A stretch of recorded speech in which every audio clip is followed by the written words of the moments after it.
நாட்டிலே தேடி வந்த காளையடா வைகை நதி நீரிலே நீந்தி வந்த காளையடா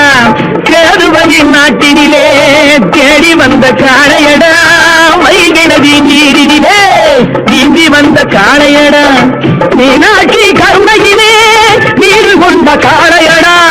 மேலுலகம் போவதென்றால் மாலை தொட்டு பாருங்கடா மீனாட்சி கருணையிலே நீர் கொண்ட காளையடா மேலுலகம் போவதென்றால் மாலை தொட்டு பாருங்கடா சொக்கருக்கு அங்கையர் கண்ணி